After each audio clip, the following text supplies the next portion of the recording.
2020 cricket world cup മെൽബണിൽ വെച്ചുകൊണ്ട് നടക്കുകയാണ്. പാകിസ്ഥാനും ഇംഗ്ലണ്ടും തമ്മിലാണ് മത്സരം.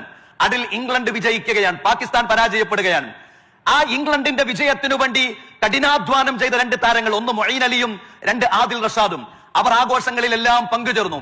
ആ ആഘോഷങ്ങളുടെ അവസാനം ലഹരി ഉപയോഗിച്ചുകൊണ്ടുള്ള ആഘോഷമായപ്പോൾ മൊയ്ൻ അലിയും റഷാദും ലക്ഷക്കണക്കിന് ആളുകൾ ഒരുമിച്ച് കൂടിയ ഗാലറിയെ സാക്ഷി നിർത്തിക്കൊണ്ട് ആ ഗ്രൗണ്ടിൽ നിന്ന് ലഹരിയുമായി ബന്ധപ്പെട്ട ഒരു ആഘോഷം നടന്നപ്പോ അവിടെ നിന്ന് മാറിപ്പോവുകയാണ്. അവർ ചിന്തിച്ചോ, ഈ ഒരു ആഘോഷത്തിൽ നിന്ന് നമ്മൾ മാറി നിന്നാൽ നമ്മളൊരു മോശക്കാരാകുമോ, 6-ാം നൂറ്റാണ്ടിൽ നിന്ന് വണ്ടി കിട്ടാത്തവരാകുമോ എന്ന് ചിന്തിച്ചോ? അവർ ചിന്തിച്ചില്ലല്ലോ. കാരണം മതം അത് അനുവദിക്കുന്നില്ല എന്ന് മാത്രമല്ല, അത് ജീവിതത്തിൽ പരാജയം മാത്രമേ ഉണ്ടാക്കുകയുള്ളൂ എന്നതാണ്. വളരെ ഫേമസ് ആയ ചില താരങ്ങളെ കുറിച്ച് നിങ്ങൾ ആലോചിച്ചു നോക്കൂ. റൊണാൾഡോയുടെ ഫുട്ബോൾ ജീവിതത്തിലെ പതനത്തെ കുറിച്ച് നിങ്ങളൊന്ന് പഠിച്ചു നോക്കൂ. അതിൽ പ്രധാനപ്പെട്ട ഒരു കാരണം ലഹരിയാണ്. അങ്ങനെ എത്ര വലിയ താരങ്ങളാണ് ലഹരി ഉപയോഗിച്ചുകൊണ്ട് അവരുടെ കരിയർ നഷ്ടപ്പെട്ട എത്ര ആളുകളാണ്.